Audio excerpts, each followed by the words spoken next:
Hello, everyone. Welcome to the final episode of the Ineffable Podcast. I'm Rebecca. And I'm Madi. And this is the last one. We're going to talk about the finale. Can't believe we're actually finally to this point. Actually, is it? Oh, it's a month to the day from when it premiered. That's insane. Wow. Oh my god, it is. It is. Wow.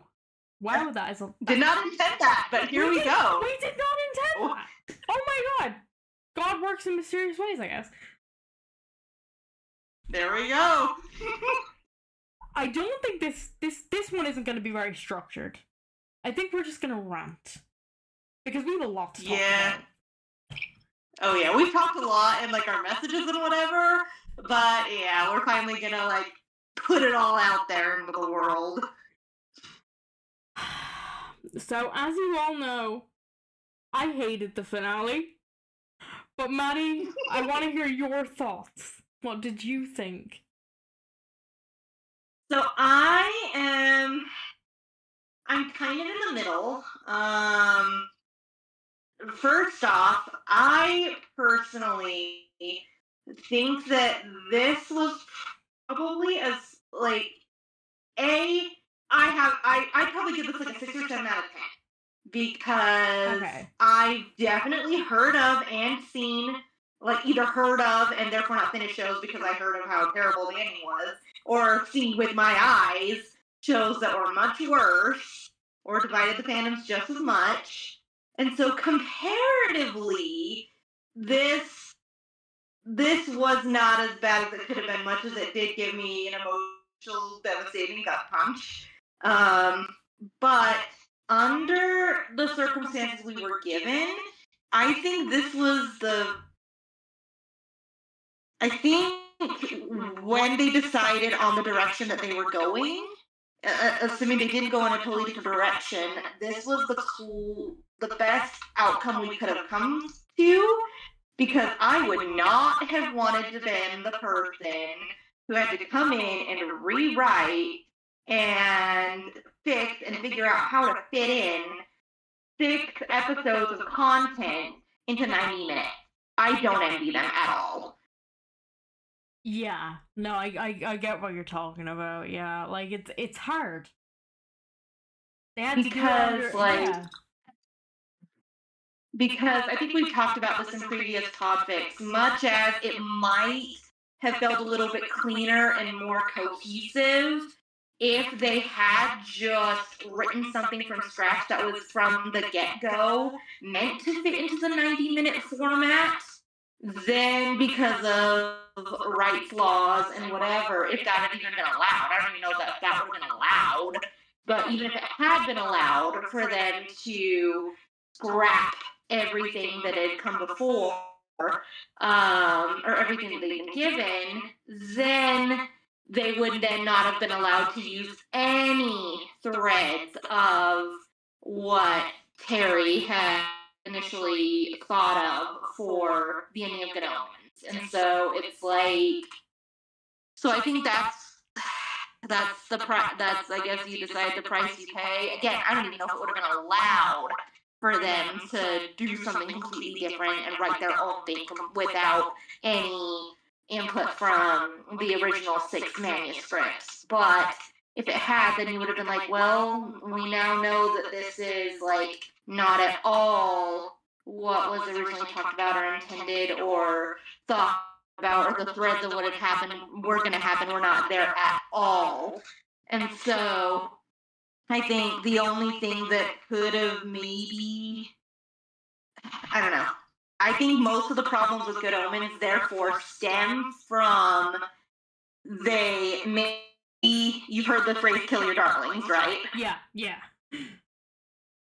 I feel like maybe it could have been a little bit better if they had been willing to have a few more instances in the show of killing your darlings and maybe sacrifice a few more things, a little bit of time on other things that weren't as prevalent, and thrown their time into a few other things that maybe would have made it feel a little bit better. That's the only thing I think they could have done with the limited time they had and with having to stick with at least the bones of the original 6 episodes. That's the only thing they could have done that would have made this work a little bit better under the circumstances they were given, is maybe sacrificing a few more of those plot threads that we clearly see weren't fleshed out as well as they could have been. They'd have scrapped those completely, maybe it would have felt a little bit better, but I don't know. I feel like they just got caught up in trying to hold together as many of the bones as what they had as possible, and things suffered overall because of that. Yeah, like, I feel like it definitely felt like, okay, this is 6 episodes being chalked down to 90 minutes. Mm-hmm. I felt like it wasn't, and this is just my opinion, I felt like it wasn't very cohesive. It just felt like a giant mess. It just, like you said, it just comes down to them chopping it down. But here's the thing, right? Here's my question. If all they did was chop down the original scripts, then why were Crowley and Aziraphale so painfully out of character? See, I've heard both sides of the argument on that. As I was watching it, I don't know that I ever felt that. I did feel a lot like there were threads of, I need this conversation to keep going, or, keep pushing that thread, like, we're so close to getting where we want to be with this conversation, or with this, like, where they need to get with their healing, or fixing their relationship, or whatever. I felt a lot of that, but I don't know, like, their interactions really did feel how we've seen them in the past. So what are your thoughts on that? So that's just my opinion. What do you feel on that? I respectfully disagree. Okay. I feel like Aziraphale, like, he never apologized. He was extremely out of character. Crowley was the only person in character. Like, I just feel like Crowley was the only one in character, and that's largely due to David Tennant's performance rather than the writing. I feel like we were promised, I've said it in the videos in the past, it felt like we were promised an ending, and as a punishment for wanting that ending, we were just given a complete incohesive mess with a stupid plot, and a plot that didn't even go anywhere, by the way, because the Jesus thing is barely touched on. And that's meant to be the whole plot. The whole plot is meant to be the second coming, but it keeps going from hell to heaven to Michael to Jesus to Aziraphale and Crowley, which they never do anything with anyway. They literally never did anything with our boys. They did nothing to fix their relationship. They did nothing to have them talk to each other. Their relationship wasn't fixed, and I found something on Twitter that was really sad. And I'm gonna say it here.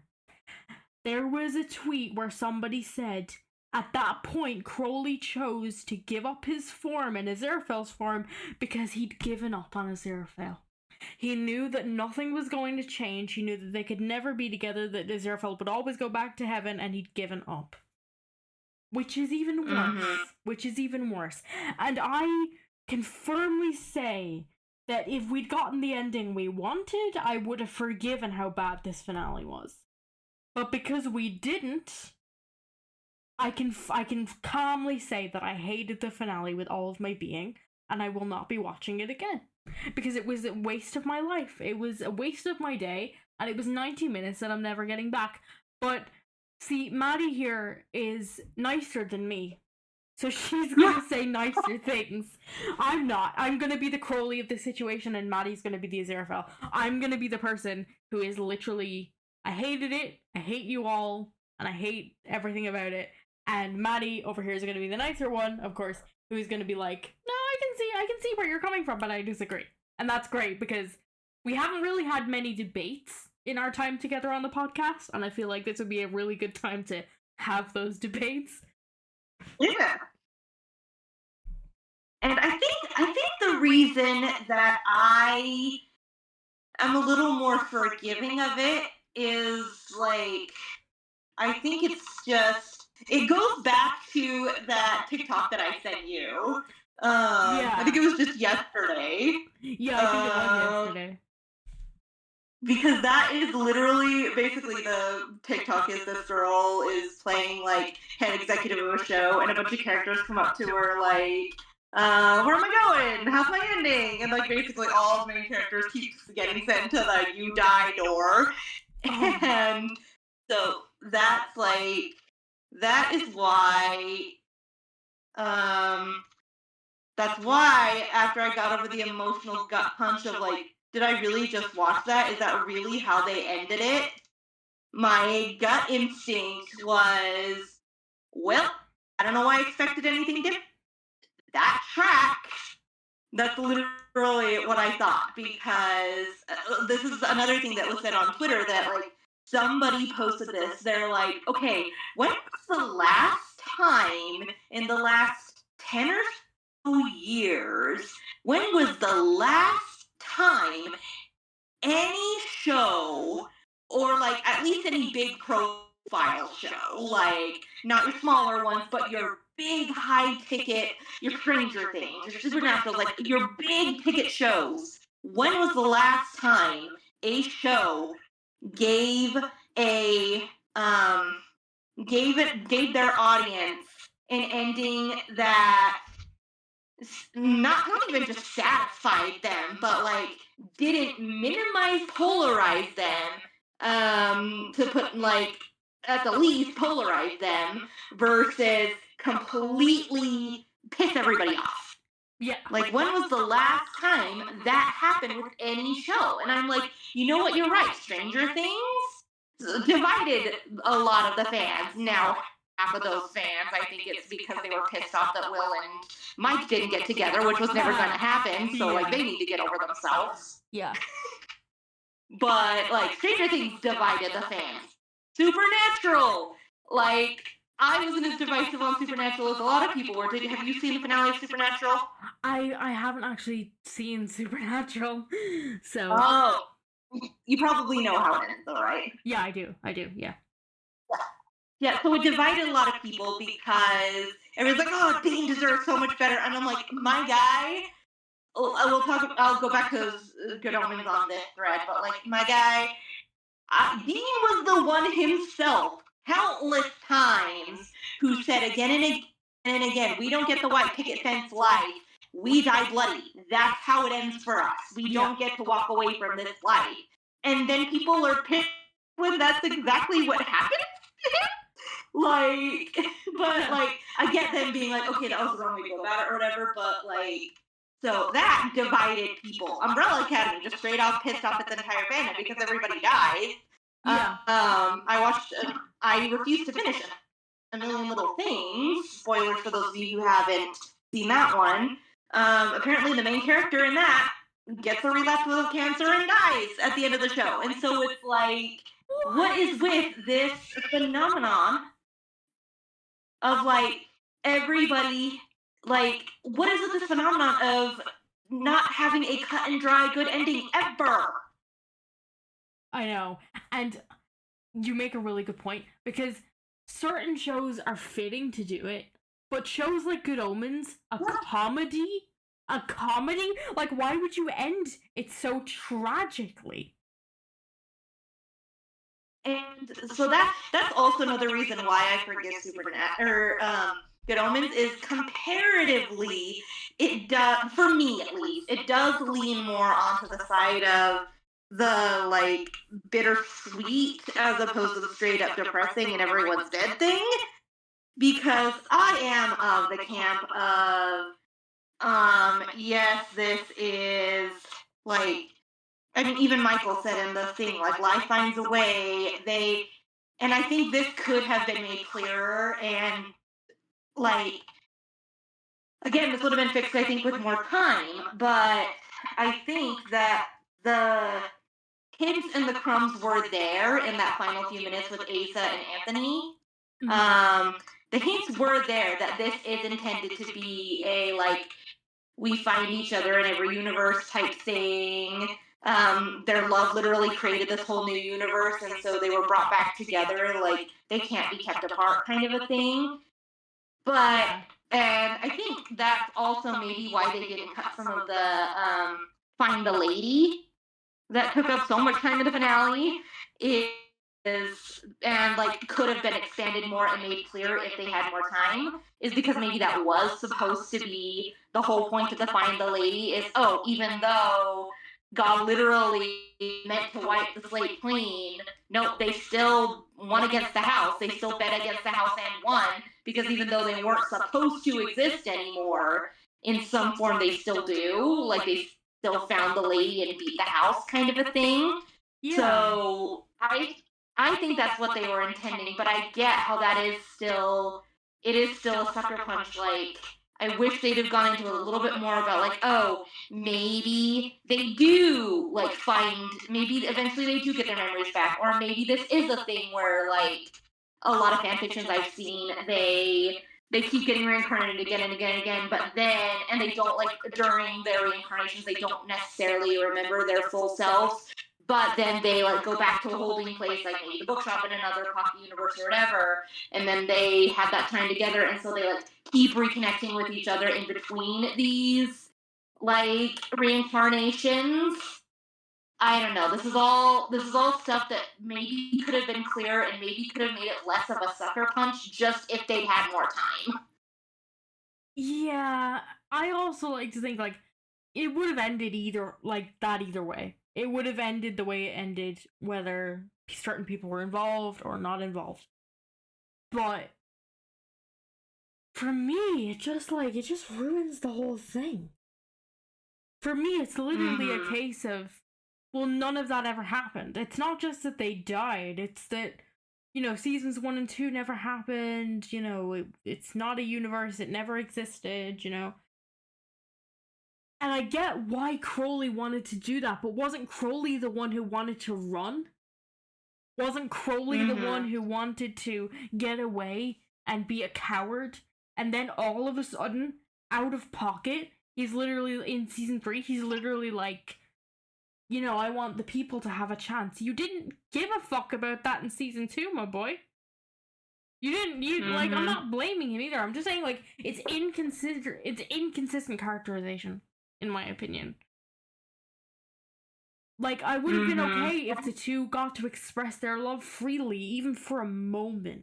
But they didn't even take the opportunity when they were alone in the bookshop, and it was just the bookshop in the whole of creation, to even go, yeah, let's profess our love. They didn't even take the opportunity to do that. And that's why it feels, I think it feels like such a gut punch to people, is that they didn't even take 2 minutes out of a 97-minute flick to go, oh yeah, these two love each other. And on top of that, they died. So it was awful. And this is one of the points I said last week, or in last podcast, that, it's not always, we're killing off queer people because we hate queer people. But in this instance, I'm not saying that either, but I am saying I feel like we were done dirty. I feel like the queer community were done dirty. I feel like we were promised one thing and got another. But I feel like they just needed, I don't know, because I will say, devil's advocate, despite being a hell. Yeah. I will say, like, the threads of it going the way that it was going, if they, like, I can't say they weren't there, because even though it was a comedy, yes, I mean, even season 1, what was the cliffhanger we were left on with season 1? Crowley saying, oh, this isn't the end, they're gonna keep coming back, we're gonna have to brace ourselves, this was just the opening number. And so the threads of, like, them finally having to have something bigger and worse, and, like, having to have something go on were there, and it carried on, and, like, again, they do carry on those threads of, and, like, they're there, but they could have dug in deeper in season 3, I feel like, if they had more time. But they also do have those threads of making that point of, yeah, we're not gonna be left alone. They're gonna keep bugging us. Hell's gonna keep trying to, like, heaven and hell are gonna keep trying to rein us in as long as heaven and hell exist. Like, we saw that in season 2. Beelzebub and Shax kept bugging Crowley. The angels kept bugging Aziraphale. Like, and then same thing in season 3. Dagon and Eric kept bugging Crowley, like, help us, and he's like, I quit.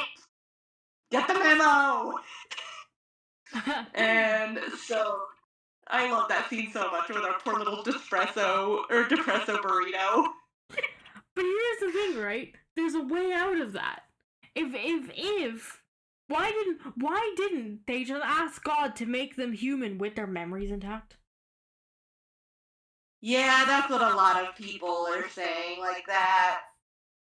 I don't know. And I feel like that option just goes back to not Good Omens, but the state of entertainment nowadays. Because yes, they probably could have gone that route. And I think that's what frustrates me a little bit about, is like, because there are some shows that I feel like the endings are inevitable. Like, a bittersweet ending, there's no other way it could have ended. Like, This Is Us.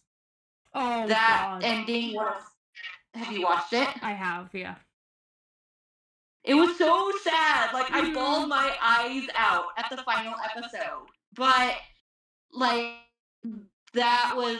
It was perfect. It was bittersweet, but it was perfect.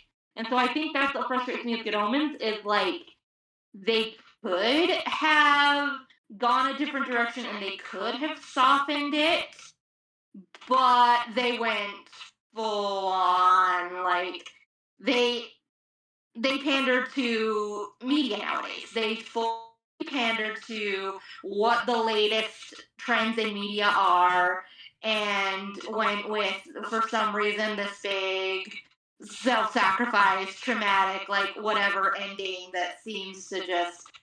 Again, I blame entertainment more than I blame Good Omens. Yeah. I blame the state of entertainment more than I blame Good Omens. I'm the opposite. I blame Good Omens. I blame Good Omens entirely. Like, I am at a point where I just, like, I don't know if I ever want to, like, think about Good Omens ever again. Oh. I'm honestly at that point, like, I'm honestly at a state in my head where I'm like, well, it was pointless. Like, I can't even go back and watch season 1 because that never happened. That's the problem with the ending. It's not just the fact that they died. It's the fact that none of it ever... It was a big retcon. Do you guys remember, and Maddie, you remember this as well, do you guys remember in Doctor Who, in the Series 12 finale, when the fucking timeless child thing happened, and everything was retconned? It feels like that. It feels like that, but worse. Because it's not like the Doctor's adventures from season 1 to now never happened. It's just that they have a new backstory. Whereas now, it's like seasons 1 and 2 of Good Omens, and most of the finale never took place. And that's what sucks. Because even David Tennant sat there, and he was like, did you see the recent interview he did? Yeah, I don't know, because, like, they both said opposite things. I know which one you're talking about, when he's like, oh no, Crowley doesn't exist anymore. Yeah. But in Michael's head, it's the exact opposite, where he's like, life finds a way. They thought that this was the end for them, and they sacrificed themselves, but here they are in these new forms. Their love was too powerful for life not to find a way to bring them back together again. So, I don't know. I guess take either of their comments with what you will. But here's the thing, right? David Tennant lied. Because before the finale came out, he said, oh yeah, Crowley's gonna get a happy ending. What the fuck, David? That's not a happy ending! That's not a happy ending! What's that? No, See, wasn't that his wording, though? Because I feel like he had different wording than that. Like, it was the perfect ending for Crowley, or satisfactory ending for Crowley, or something like that. I question if he ever used the word happy. he died, though. How is that satisfactory? How is that even perfect? He died. Maybe that's what he would have wanted, but... I mean, yeah, that is what he wanted, so maybe it is a perfect ending for him. I'm not sure, but, like... It just feels like he lied. And you know what? I went back and I found something. It's an Instagram post from the Good Omens people. Before the finale came out, they put out a poster and they said on the tagline, "Heaven and hell will cease to exist." We were warned! We got warned, Maddie, and we didn't even listen. We got warned and we didn't even listen. Heaven and hell will cease to exist. No shit. Seriously. Yeah. I'm so angry right now. Yeah. Like, this is just boiling my blood. Yeah, that is just what makes me sad, is it's like, why is this one more piece of media that they could have chosen? This is one that they could have, like, it could have gone either way. With the building blocks they left, it could have gone happy, or they could have gone the direction that they went, and they chose to go the direction that they went. And so I'm like, why did you have to give into this trope of all entertainment nowadays that you have to, like, you feel like you have to leave your audience on this big emotional, like, whiplash ending? Why is that the trend nowadays? Why? I know, right? Also, Time After Time is a completely ruined song. It used to be a song that I associated with Stranger Things. Now I don't. Oh. Because they used it. Yeah. And I hate them for doing that. I get the message. I get what they were trying to do. Like, the whole message of the song is, oh, we'll find each other in every lifetime, whatever. I don't care, Madi. I just don't care. I'm sitting here like, I don't care what they were trying to do. They failed at it. I don't care what they were trying to do. You tried and you failed, and fuck off. Like, seriously? Oh. Very strong feelings. We both got very strong. I have really strong feelings about this. Like, I guess that's probably why I react a little less violently to it. Because, like I said, that was my gut, like, after I got over the initial devastation of not getting quite the ending, not getting the exact ending we wanted, that was my gut reaction as well. I don't know why I expected any different, because this is literally what everything does to us nowadays. Everything!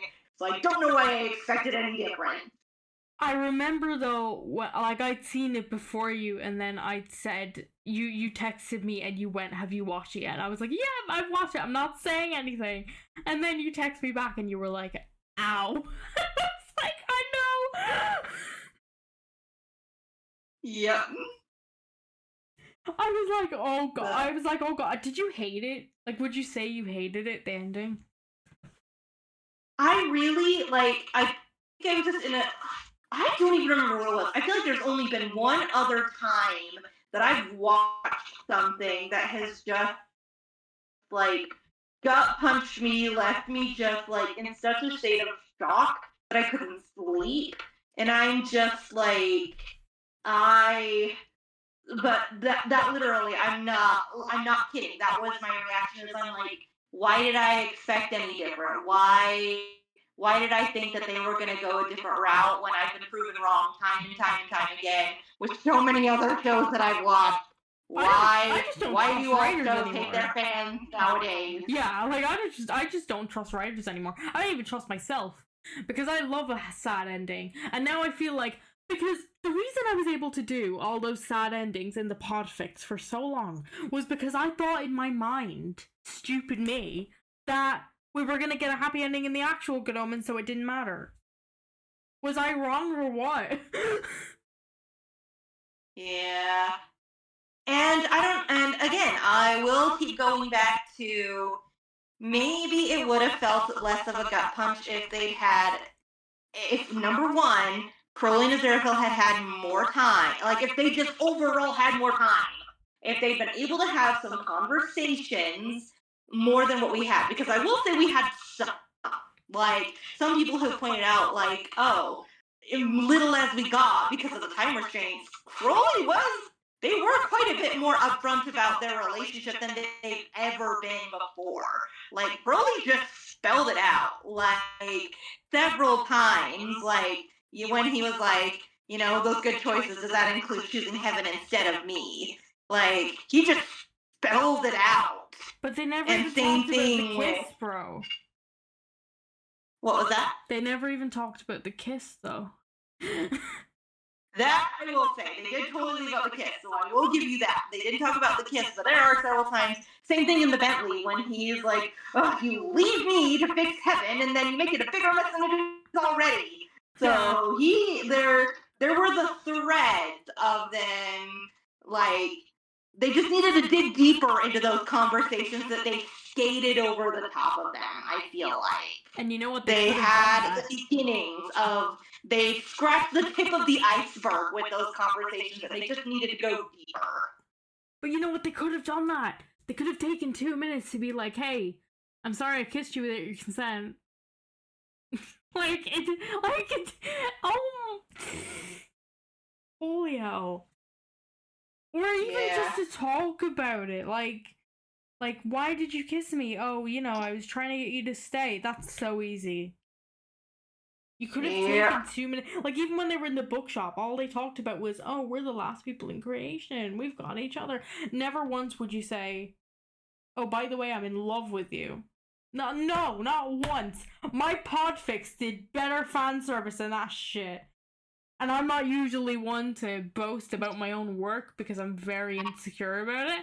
But, like, I wrote a better ending for them. It's a hard line to walk as well. I think we've talked about this with other things, or in other podcasts. It's a hard line to walk of, like, I know I have one person that I follow who someone's after, like, hey, do you ever read fan fictions of your work? And they're like, nope, we have said we're not reading anything like that.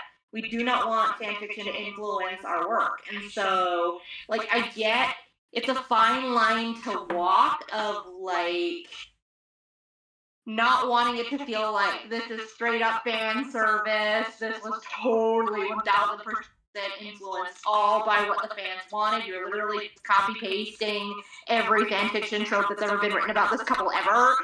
You don't want it to feel like that. And so there's that fine balance of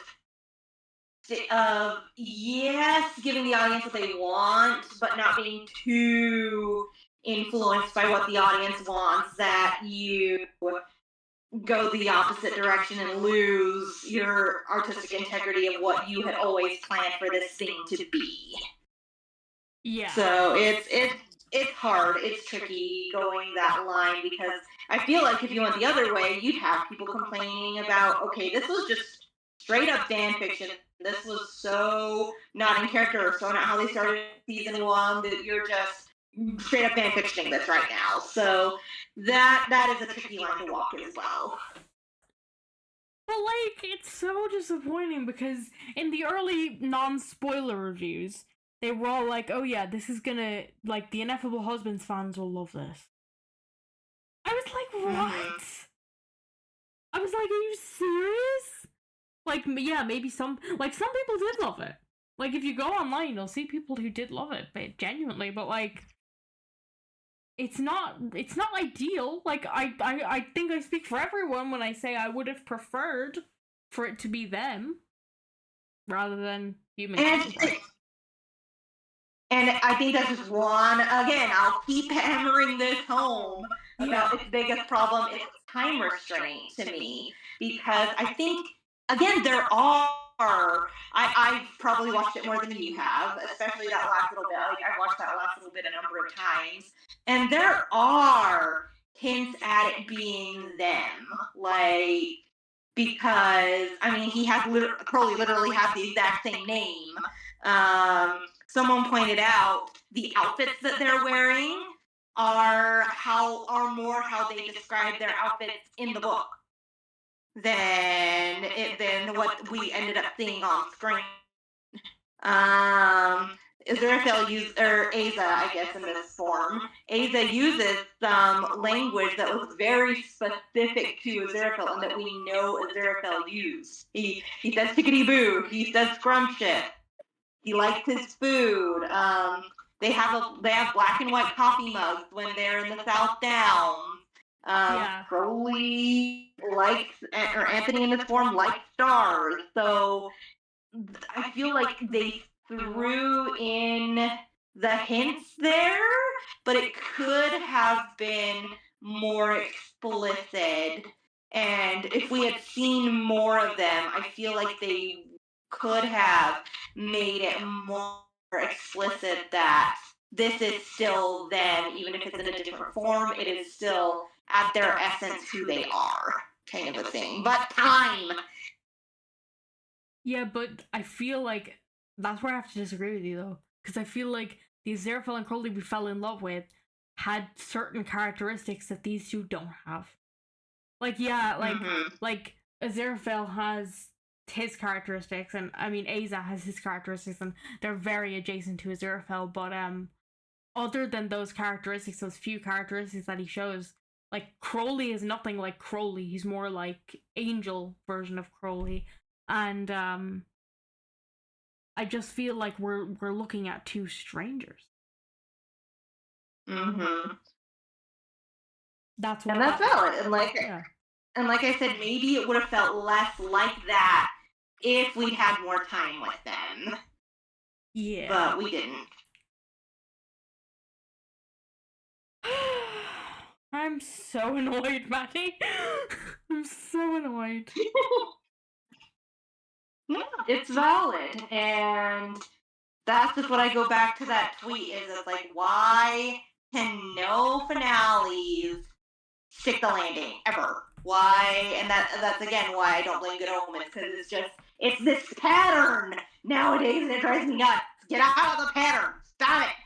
Stop it, entertainment. Stop thinking that this is what we want. Stop. Yeah, like it's weird. Like, it's just, you make a really good point. Like, finales can't be good anymore. Yeah. It doesn't matter if the whole season on its own was like a masterpiece. The finale will always fail. And that's true for everything now. And yeah, I get on paper. Like, on paper, I get what they were trying to do. I get on paper and like why David and Michael might feel like, okay, yes, I see where you're going with this.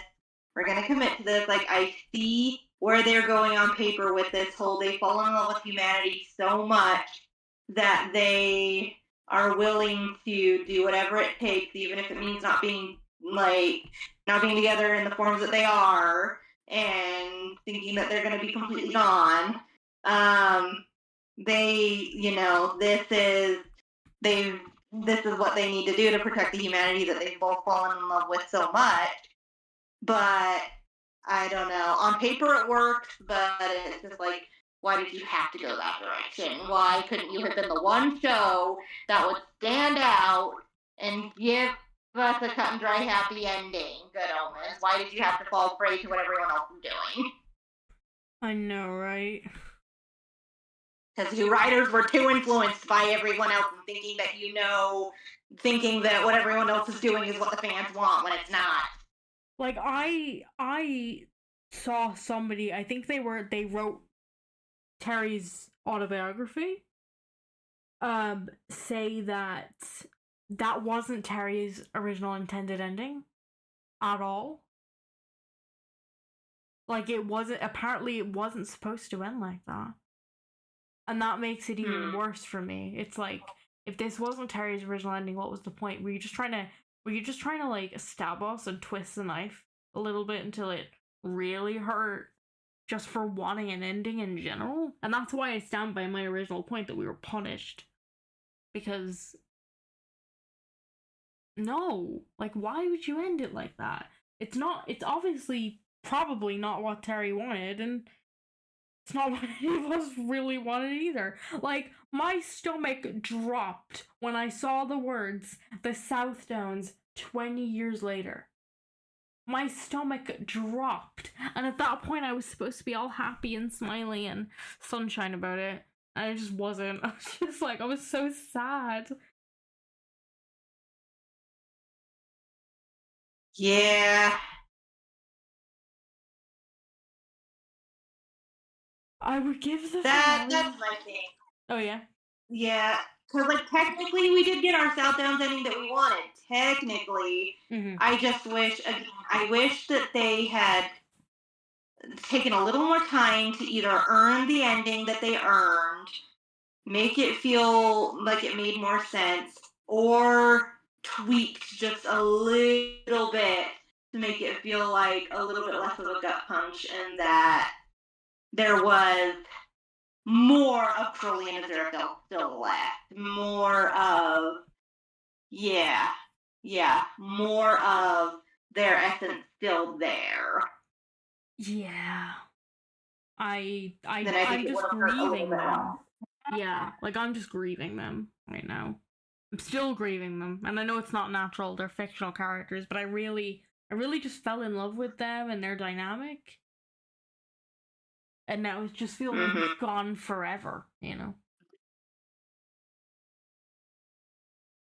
Yep, that's why I'm like, maybe we get some form of like an audiobook or shorts or something. I know Rob Wilkins has said that, I think we talked about this in the last one a while ago, like after, I don't feel like it's been that long ago. I don't think this is like a 10 years ago type thing.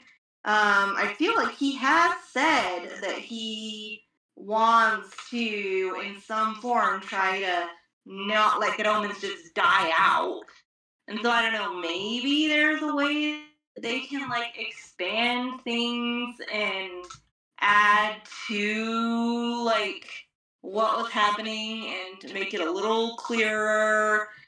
Like, I don't know, maybe they because the other thing that someone pointed out is the ending with for those of you who haven't watched the end sequence, they do show different versions of Crowley and Aziraphale, so that does also add to, like, you could call it the snow globe theory that people have come up with, where like each of their lives, they're spread out across the multiverse now, and so each of these is different versions of them, scattered everywhere, and so I don't know, maybe, and like you see that in the end credits, you see them in different forms, in different lives.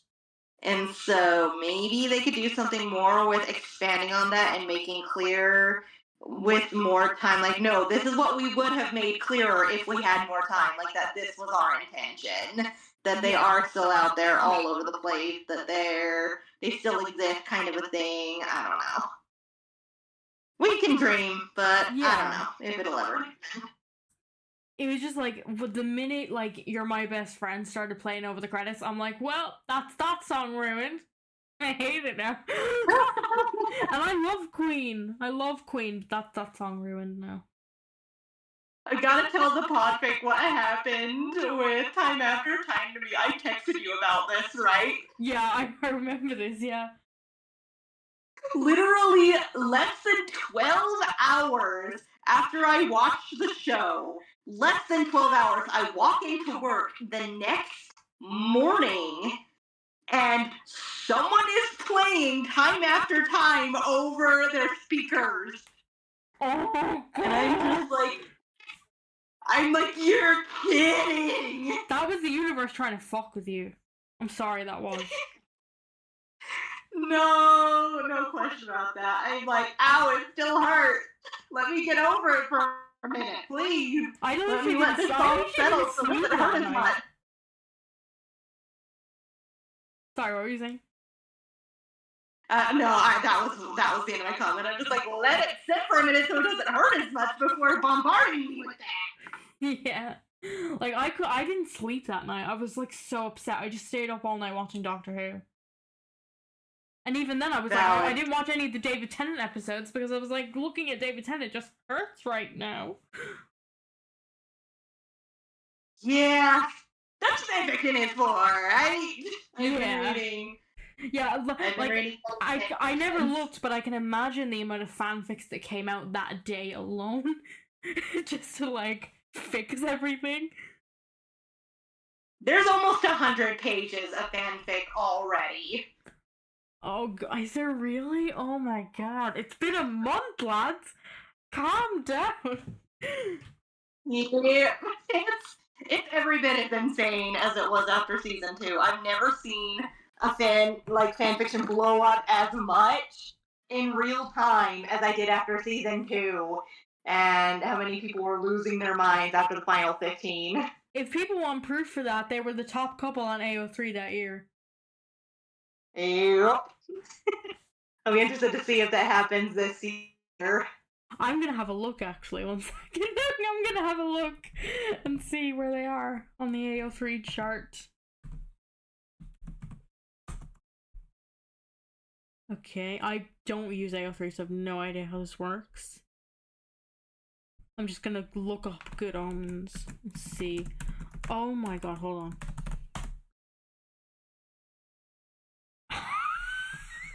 Oh my god, Maddie! Hold on. Let me just... There's so many! Oh my god, there's like...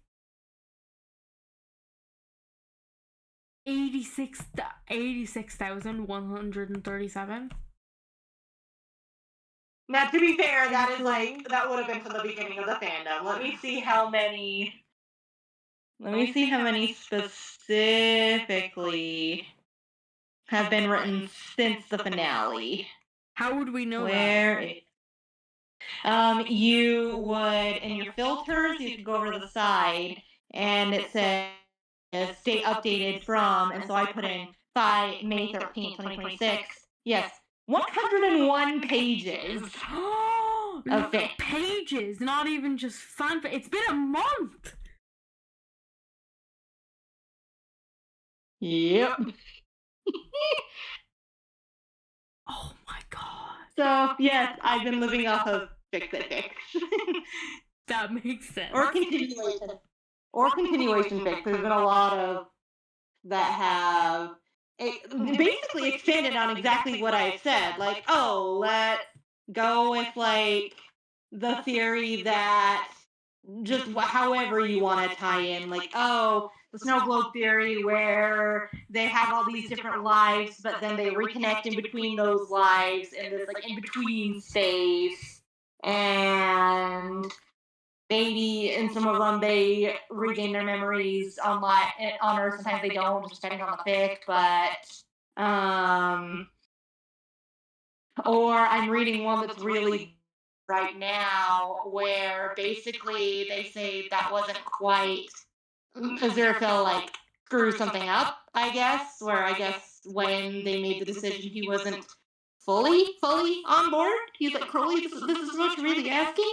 And so instead of it fully going through like Crowley wanted, oh no, wait, we're still here. Our essence is just like split up between us and Aza and Anthony. And so now we have to make the choice if we're gonna like combine ourselves and make us one whole entity again, or if we're like gonna let ourselves fade away and let them do their thing. But then if we don't, like, then we're just gonna cease existing, and they're never gonna feel fully complete because they're part of us that's scattered everywhere when the new universe formed. I feel like that would have been a better ending, though. I actually feel like that would have been a better ending than what we got. So that's what it's called Ineffable You, and it's kind of ripping at my heartstrings right now because, spoiler alert, it's not done, so this isn't like a spoiler for the ending. Yeah. But at the moment, Crowley has rejoined with Anthony, I think permanently, and we don't know where Aziraphale is.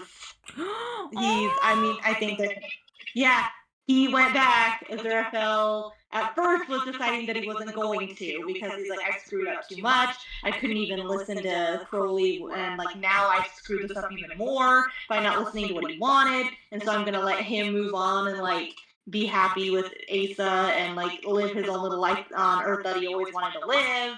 But then he changes his mind last minute, like, no, wait, no. But then it's too late. And so we don't know where Aziraphale is currently. Oh my god. Ah! So A-Train, but if you want, I could maybe send it to you and see if you like it. I think it's really well written. Please do if you can find it. So that'd be just how we have to survive, is say, okay, this is the ending, and we're just adding on to that. We're giving what we should have gotten if we had more time to expand. That was the truncated ending. Fan fiction is, we're just adding on to what they gave us. Yeah. I like that. I like that plan. I like that theory. No, I like that too. This is what fan fiction is for. Exactly. Right, well, I think we better wrap up. Perfect. Guys, this is the end of the Ineffable Podcast. It has been such a joy to get to speak to you all about Good Omens. And Maddie, it has been such a joy getting to know you and being your friend. And I really, really hope we can work together again in the future because it has been an absolute pleasure. Agreed. It's been so fun to get to know you. And man, it sucks it's over. It feels like almost like we just started this thing and now it's like, oh, what do we do now? Well, time flies when you're having fun, doesn't it? Exactly. Okay, guys, I'm Rebecca. And I'm Maddie. And this has been the Ineffable Podcast. Bye-bye. Bye.